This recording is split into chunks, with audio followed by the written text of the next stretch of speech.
네, 안녕하십니까. 좋은 아침입니다. 모닝쇼 이건입니다. 자, 간밤에 뉴욕 증시 일제히 상승을 해줬었는데요. 반도체가 잘 갔다기보다는 금리 인하에 대한 기대감이 높아진 증시 분위기였습니다. 조금씩 자세하게 세부 내용들 체크해 보겠습니다. 자, 첫 번째 내용부터 보시죠. 미국 증시를 끌어올렸던, 유럽 증시를 끌어올렸던 바로 그 재료가 되겠습니다. 바로 미국의 경제지표 신규 실업수당 청구 건수가 되겠는데요.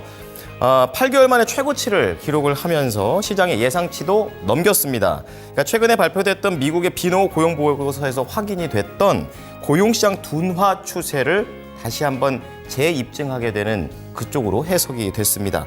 세부적으로 보시게 되면 지난주 신규 실업 청구 건수가 23만 1,000건으로 집계가 됐는데요.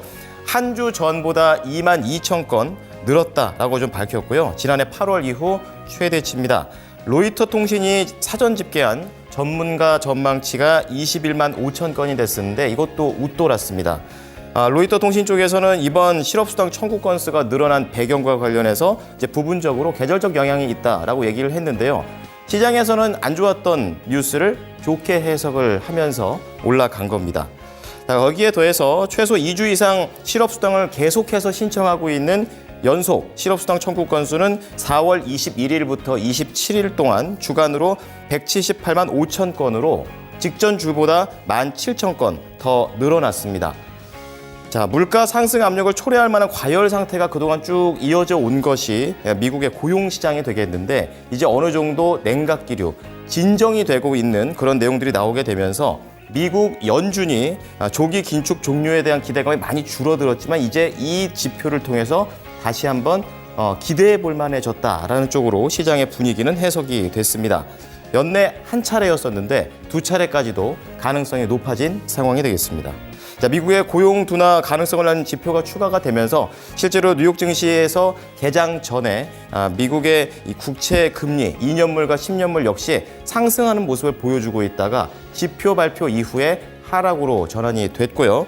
이와 관련해 MRB 파트너스 글로벌 전략가인 필립 콜만은 고용 데이터 둔화가 연준의 비둘기적인 통화 정책으로 돌아설 수 있는 여지를 준다라고 얘기를 하면서 시장이 이러한 청구 건수 증가를 긍정적으로 받아들인다라고 평가를 했습니다.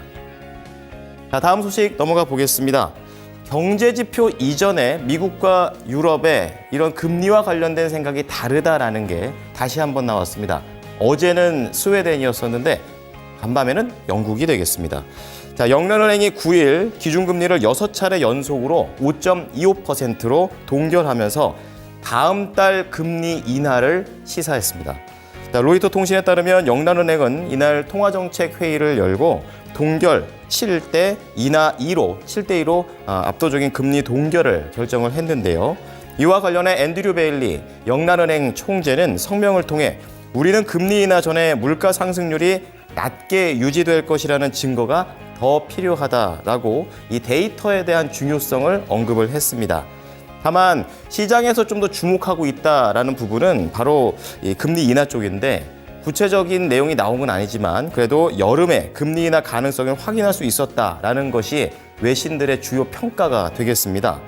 금리 인하에 투표한 위원이 직전 회의보다 한 명 더 늘어난 데다가 베일리 총재가 물가 하락세를 낙관하는 발언을 했기 때문입니다. 베일리 총재는 이날 물가 상승률에 대한 고무적인 소식이 있었고 물가 상승률이 향후 2달 내로 우리의 목표치인 2% 부근까지 떨어질 것으로 보인다라고 예측을 했습니다.